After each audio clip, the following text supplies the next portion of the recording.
Ya. Bueno, pues buenas noches y es un placer compartir en el centro Beisager con el doctor Don Luis Quiosa esta noche bonaerense y con su generosidad y amabilidad habitual que nos permita pues intercambiar y oír sus ideas. Y la primera pregunta bueno, buenas noches. Bueno, José Ignacio, es un placer para mí también conversar contigo. Pues la primera pregunta yo creo que es de obligación. ¿Es necesaria la psicosomatología en estos momentos? Bueno, en realidad la psicosomatología es una manera mucho más profunda de comprender lo que sucede con el hombre enfermo, de manera que evidentemente yo diría al contrario, que prescindir de ella sería limitar las posibilidades de ayudar al ser humano que sufre. Mm. ¿Y cómo se podría entender el papel de la conciencia? Eh, Porque claro, todos hablamos del inconsciente, del consciente, todos sabemos... Bueno, eh, en realidad es muy sencillo. La psicosomatología constituye un enriquecimiento de la conciencia, es haber comprendido que la realidad del hombre enfermo es algo mucho más amplio de lo que se pensaba antes y el haber salido de una consideración muy parcial, donde se ha visto, se ha incurrido progresivamente en ver al ser humano enfermo como si fuese un aparato que se descompuso, como un mecanismo, cosa que es importante comprenderlo así porque esto ayuda mucho desde un punto de vista, pero tiene sus límites. Justamente se comprende de que el ser humano es algo más que un aparato. Es como decía Weizsäcker, los seres humanos son objetos físicos que contienen un sujeto y la enfermedad nunca toma solamente la parte física, la enfermedad siempre es un resultado, la enfermedad es psicosomática siempre, porque el hombre siempre es psicosomático. Decir, yo uso un ejemplo que lo repito muy a menudo, solamente el teórico se hace un problema de la relación entre el cuerpo y el alma, porque cuando el hombre vive naturalmente, vive de manera integrada el cuerpo y el alma. Cuando una persona mastica un caramelo y si uno le pregunta, ¿lo masticas con el alma o lo masticas con el cuerpo? Se desconcierta. Porque uno cuando mastica un caramelo lo mastica en cuerpo y alma. Y el ejemplo mucho más conmovedor es cuando dos seres humanos, una pareja por ejemplo, se da un beso. Ese beso sin el cuerpo no sería beso y sin el alma tampoco sería beso. Es decir, cuando una persona se acerca a otra para hacer la respiración boca a boca, el contacto físico es muy semejante al del beso, pero eso no es un beso, porque en realidad el contenido anímico es otro. Entonces, evidentemente, el hombre vive toda su realidad en cuerpo y alma, y cuando se enferma de la misma manera. Entonces, la idea de si la enfermedad empieza en el cuerpo o empieza en el alma es una idea perimida, que ya no se tiene en cuenta. En realidad, hay enfermedades que uno no las comprende desde el punto de vista anímico, pero no quiere decir que no sean enfermedades anímicas. Y hay otras que uno no las comprende desde el punto de vista físico, pero no quiere decir que no tengan un correlato físico que uno no lo detecta. El inconveniente que tiene a veces el entenderlo, cosa muy bien explicada, es cuando hablamos precisamente de enfermedades, entonces algunas personas hacen una atribución culposa y dicen, entonces quiere decir que la enfermedad esta que yo padezco me la he creado yo, soy el responsable, soy el culpable. Bueno, no, es decir, el tema de la responsabilidad es un tema muy interesante, porque en realidad hay que distinguir entre culpa y responsabilidad, ¿no? La culpa aparece como algo reprochable, pero en realidad es muy difícil determinar la responsabilidad en términos de acusación. En realidad, desde el punto de vista físico, todo está determinado por el movimiento de los átomos y esto es algo que la ciencia no lo duda, pero al mismo tiempo, los hombres inevitablemente sentimos que decidimos lo que hacemos, que importa lo que hacemos. Y sentimos que podemos elegir. Porque si no fuera así, daría lo mismo hacer algo o no hacerlo. Uno se siente libre. Por un lado uno se siente libre y por otro lado científicamente sabe que en realidad está determinado por una serie de fuerzas que no domina. El tema de la responsabilidad yo creo que es más amplio que el tema de la culpa, porque responsabilidad significa estar dispuesto a responder.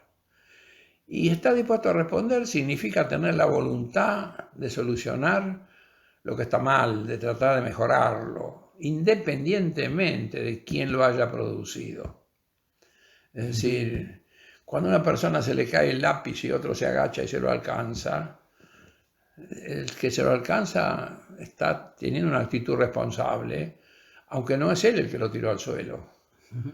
Porque directamente significa una actitud, diríamos, de exuberancia vital, una actitud de magnanimidad, una actitud de lo puedo hacer y me complace hacerlo. Eso es la responsabilidad. La culpa es otra cosa. La culpa es una estructura perjudicial de autorreproches que generalmente no soluciona nada, que generalmente genera situaciones peores.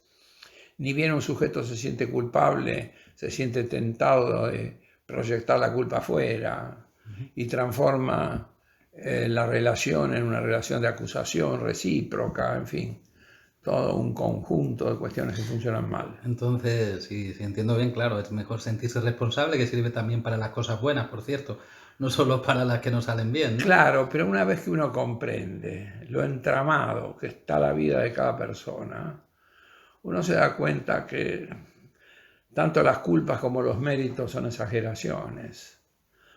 En primer lugar, pensemos que la primera cosa de la cual uno no es responsable es de su propia vida, porque la recibe quiera o no quiera. Mejor dicho, la vida de uno antecede a uno mismo. Tanto es así que el niño pequeño tiene que aprender a decir yo. Un niño pequeño cuando empieza a hablar se refiere a sí mismo diciendo el nene. Es decir, él se nombra como lo nombran los demás. Trabajosamente llega a construir la idea de yo. Por curioso que parezca, la humanidad no tenía el concepto individual de yo hasta transcurridos muchos siglos de civilización. El hombre de la tribu no tenía noción de su existencia como individuo.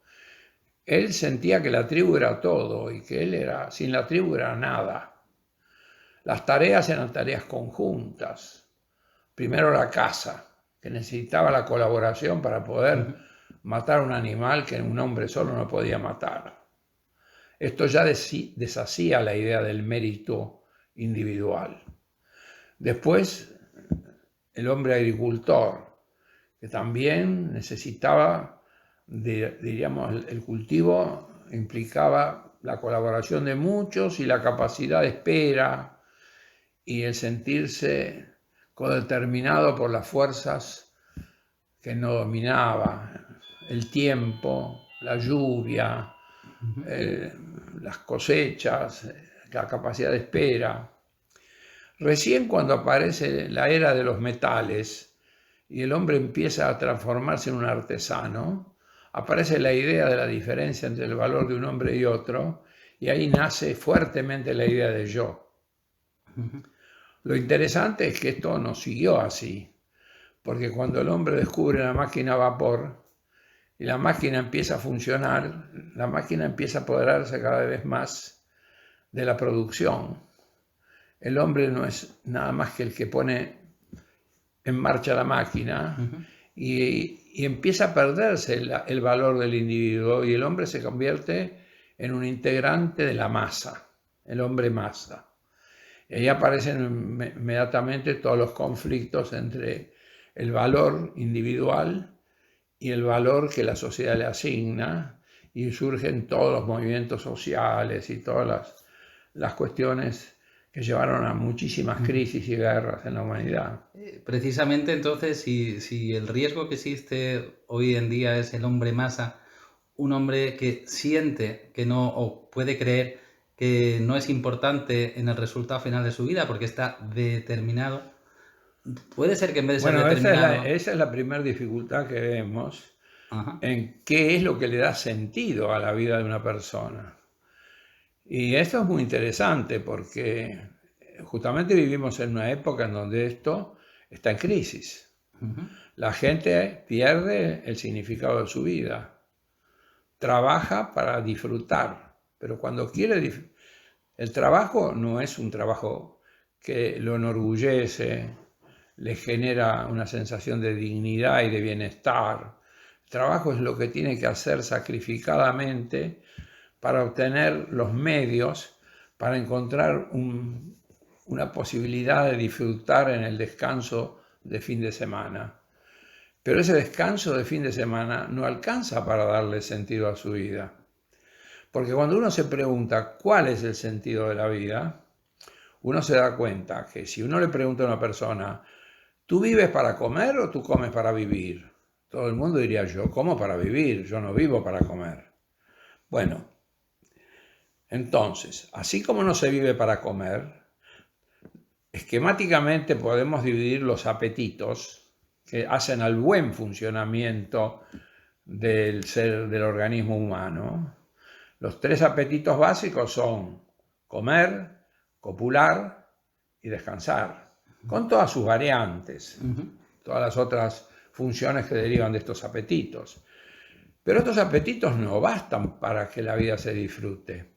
Sin embargo, muchísimas veces, cuando se pierde el sentido verdadero de la vida, que es ponerla en algo que al sujeto lo haga sentir que su vida sirve para algo valioso, el sujeto imagina el disfrutar como una exacerbación de la satisfacción de los apetitos. Tanto sea el comer que conduce a todos los excesos alimentarios que no son saludables, el copular que conduce al sexo transformado en lo que los americanos lo suelen llamar tener sexo, con el cual el sexo se degrada casi a lo que se podría decir a una función fisiológica, como si fuera orinar, descargar una excitación. Pero cuando uno entiende muy bien lo que es la sexualidad en el sentido freudiano de libido, se lo acusa a Freud de ser pansexualista en el peor sentido del término, pero si Freud no hubiera tenido otro concepto de la libido, no hubiera escrito la obra completa que escribió. Freud es el primer ejemplo diríamos, de que su concepto de la libido es vida y no solamente la sexualidad en términos completamente banales. Lo mismo del dormir con todas sus otras secuencias de exacerbación, descansar frente a una playa sin hacer nada, y cuando la gente entonces, cuando no logra poner su vida en algo que lo considere valioso, empiezan a funcionar los sustitutos espurios con lo cual la gente intenta llenar su vida. Hay muchos, pero hay 4 que son muy, muy característicos. Uno de ellos es la adquisición desmedida. La idea de acumular poder de compra, o sea, el dinero. Esto conduce a un círculo vicioso, porque cuando el que tiene mucho dinero lo usa, pierde poder de compra. Y como el placer está en tener poder de compra y no en comprar, el sujeto resulta que acumula cada vez más dinero y cada vez gasta menos. Con lo cual el dinero se convierte en un tóxico.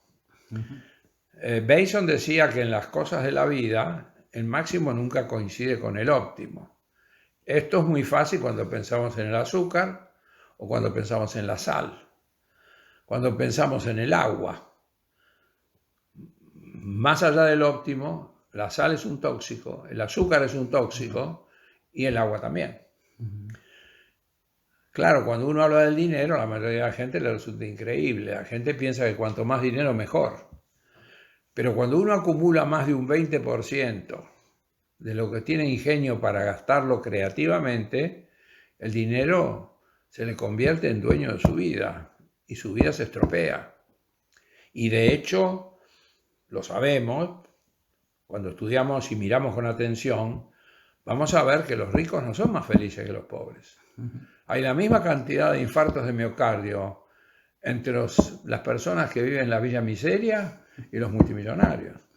Bueno, entonces sí que podríamos decir que las personas de alguna manera están condicionadas, pero no determinadas, porque siempre pueden elegir una manera de vivir Bueno, no es tan esa vida. sencillo. Se puede ver de una manera o de otra. Ajá. Porque también uno puede decir que esta persona no puede elegir porque como producto de su educación no ha podido salir de estos malentendidos. Pero entonces no tendrían sentido el sistema penal ni... El sistema penal tiene un sentido muy claro. Uno de nuestros próceres, que se llamaba Mariano Moreno, y que era un hombre muy lúcido, dijo algo que no creo que sea original de él, pero que es muy valioso, y él dijo que las cárceles deben ser para seguridad de la sociedad, no para castigo de los reos que están reclusos en ellas. Uno debe encarcelar a una persona no por una actitud vengativa, para que se pudra en la cárcel, como se suele decir, para que sea un castigo. La experiencia muestra que los castigos ejemplares que se han hecho sobre los presos nunca disminuyeron la delincuencia. Al contrario, las cárceles se convierten en escuelas de criminalidad. Las cárceles tienen que estar hechas solamente porque un sujeto que mata y uno piensa que va a volver a matar, uno tiene que proteger a la sociedad. Pero no son para castigo. Vale, pero entonces sería el que si una persona actúa, digamos, mal en el sentido que comete algo que es dañino hacia la sociedad, no es su responsabilidad, sino de la propia sociedad. Aunque sea su responsabilidad. De todas maneras, ¿qué se hace con él? Uno tiene que decir, si pienso que lo va a volver a hacer, tengo que evitar que lo haga, impidiéndoselo físicamente. Para eso lo recluyo en una cárcel, para que no vuelva a matar, por ejemplo.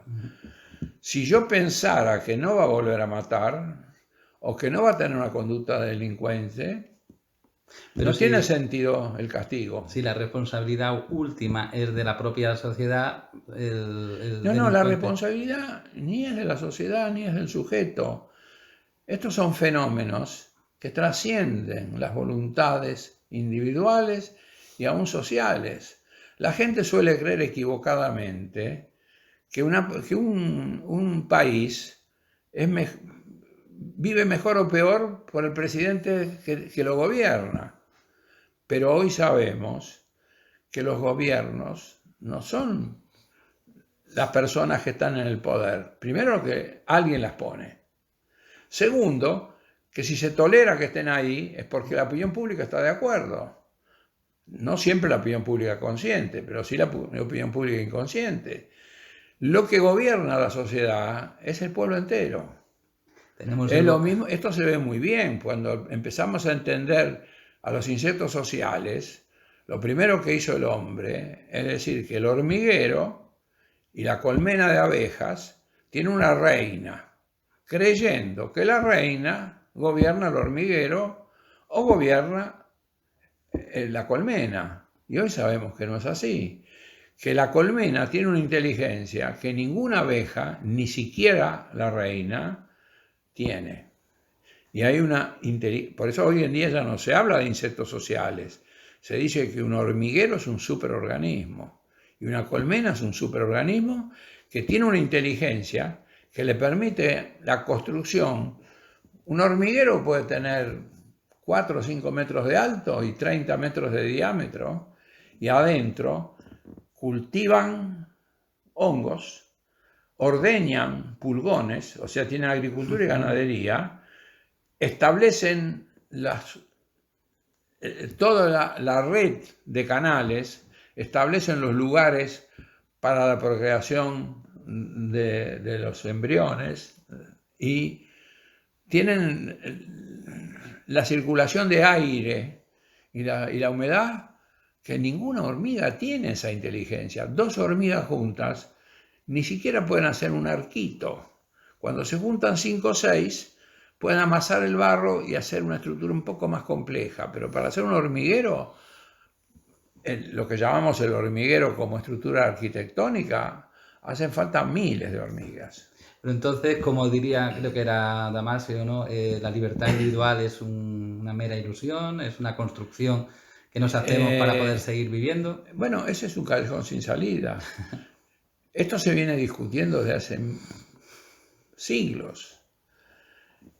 Y no se puede coordinar ambas cosas. Se sabe que cualquier cosa que sucede está determinada por el movimiento de los átomos. Es decir, es más, si sucediera mañana que el Sol se convierte en una nova, se terminó la humanidad. ¿Y el arte también estaría determinado por el movimiento de los átomos?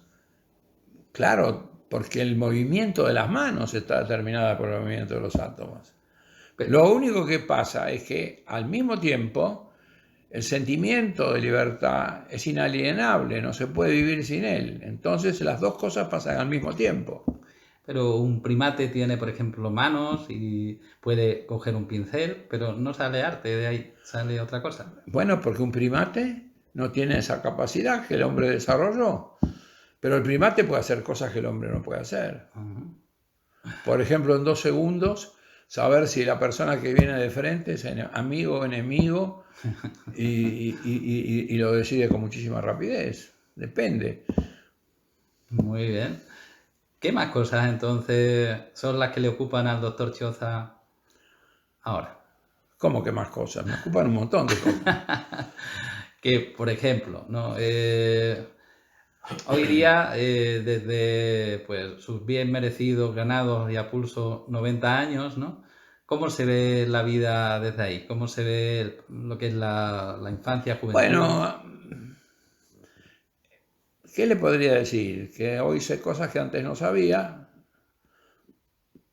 Había cosas que podía hacer y ahora no puedo hacer. Y hay otras que puedo hacer ahora y antes no podía. Que la vida, cada minuto de la vida, lo digo ahí terminando el libro este sobre para qué y para quién se vive, cada minuto de la vida es una despedida que solo se compensa caminando hacia una nueva adquisición, porque uno tiene que sustituir. Y esto, a medida que pasan los años, es cada vez más rápido. Cada vez más rápido son las cosas a las cuales uno va renunciando. Es decir, hay un chiste bastante, diríamos, exagerado, pero como todos los chistes dicen verdades. Dice, la vida del hombre se puede describir según los tipos de botella. Cuando es bebé, es la mamadera. Cuando es niño, es el refresco, la Coca-Cola. Cuando es adulto, es el vino. Cuando pasan unos años más, es el agua. Y pasan unos años más y es el suelo endovenoso. Muy bien, pues alguna otra cosa que, bueno, para esto, por supuesto, la Sociedad Andaluza de Medicina Psicosomática, en su presidente, el doctor Manuel Álvarez Romero, todos los socios, psiquiatras, psicólogos, residentes, estarán encantados cuando oigan esto. ¿Algún mensaje que quiera el doctor Chioza enviarle de despedida? Bueno, a mí me parece que lo más importante es que que cada vez la conciencia humana ha ido cambiando y progresando y cambiando sus concepciones con respecto, diríamos, a la estructuración de su relación con el mundo. En una época el hombre se regía por la magia, después el pensamiento mágico pasó al predominio del pensamiento lógico. Esto es muy interesante porque la magia se bifurcó en la religión y la ciencia. Ahora bien, parecería que estamos en este momento en un cambio muy importante, como solo hubo otro en todo el transcurso de la civilización humana, que fue este pasaje, que culminó en el Renacimiento italiano con el descubrimiento de la perspectiva, que permitió graficar el espacio tridimensional. Pero ya, de alguna manera, todo lo que rindió el pensamiento racional, usted sabe que razón quiere decir diferencia. Ahora, es muy interesante porque diferenciar es discriminar. Pero diferenciar es importante, justamente uno diferencia porque no hace lo mismo A que B. Para eso necesita diferenciar. Esto es tan cierto que cuando uno quiere decir que no le importa ni esto ni aquello, dice me es indiferente. Bueno, no es que yo no puedo diferenciar entre el agua con gas y el agua sin gas. Cuando digo me es indiferente, estoy abusando del lenguaje. Tendría que decir, comprendo la diferencia, pero me da igual. No me importa beber una más que beber la otra. Bueno, uno hace diferencias porque le importan. Ahora bien, esto es interesante porque la diferencia es el proceso secundario, lo que le permite a usted diferenciar, por ejemplo, entre un tóxico y un alimento. Mientras que el proceso primario es lo que pone lo que se llama la importancia. Hace que esa diferencia a usted no le da igual. Usted prefiere una en lugar de la otra. Esta unión del proceso primario con el secundario muestra que el pensamiento racional tiene que recuperar algunas cosas del pensamiento mágico que fueron injustamente abandonadas. Y esto genera toda una nueva era que en esto que le estoy recomendando, Gebser, se explica con muchísima profundidad y basándose en todas las ramas del conocimiento humano. Y entonces esta manera nueva de pensar conduce a una revalorización del tiempo cualitativo, porque en la época tridimensional del espacio se generó la idea del tiempo cronológico. Pero el tiempo cronológico, el tiempo que se mide, es un tiempo que al hombre le importa menos de lo que parece. El tiempo, fíjese usted que el reloj es una máquina para transformar la noción tiempo en noción espacio, porque usted ve el espacio recorrido por la aguja. Claro que para leer el reloj usted tiene que tener la capacidad de recordar. Ahora bien, ese tiempo que se mide no es el tiempo fundamental. El espacio tiene mucha importancia para todo lo que llamamos física, pero tiene muy poca importancia para todo lo que llamamos psíquico. De hecho, lo que llamamos la psiquis, el alma, no tiene lugar. No es que hay un lugar adentro del organismo donde está lo psíquico. Esta idea de que lo psíquico está en el cerebro, hoy sabemos que es una tremenda equivocación. Así como sabemos que los sentimientos no están en el corazón, sino que el corazón se atribuye la representación porque es un órgano que interviene mucho en la manera de sentir, de manera que todo el mundo representa los sentimientos con el corazón. Un adolescente que está enamorado dibuja un corazón. No va a dibujar ni un pulmón ni un riñón. Bueno, pero nadie piensa que los sentimientos están en el corazón. Bueno, el grave error es creer que los pensamientos están en el cerebro. El cerebro importa mucho y tiene mucho que ver con los pensamientos, pero es un representante de los pensamientos, no se piensa solo con el cerebro. Esto es tan anticonsensual que no me voy a resistir la tentación de leérselo en una filósofa muy importante, mexicana, que ha escrito un libro extraordinario que se llama El indispensable exceso de la estética, y fíjese lo que dice.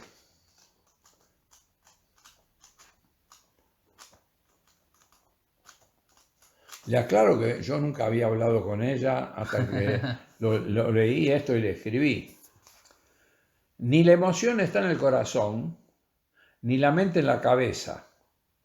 Todas las criaturas, sin importar escala o complejidad, tenemos procesos corporales, mentales y tonalidades afectivas que operan en conjunto para preservar nuestra vida. Por eso la Escherichia, usted sabe que la Escherichia coli es una ameba, protozoo, una sola célula, parásito intestinal, no solo puede conocer su mundo, sino sentirlo y valorarlo, incluso padecerlo, ya que la emotividad es resultado de la corporalidad misma, como lo planteó William James. Nuestro cuerpo es siempre emocionalidad. Bueno, esto es... Ahora bien, cuando uno empieza a comprender que el tiempo cualitativo, así como el espacio, es la noción clave de la física, sin embargo, no hay nada físico que sea como el hombre hace la geometría. No hay esferas en la naturaleza que no haya construido el hombre. Usted encuentra una naranja, pero no es una esfera.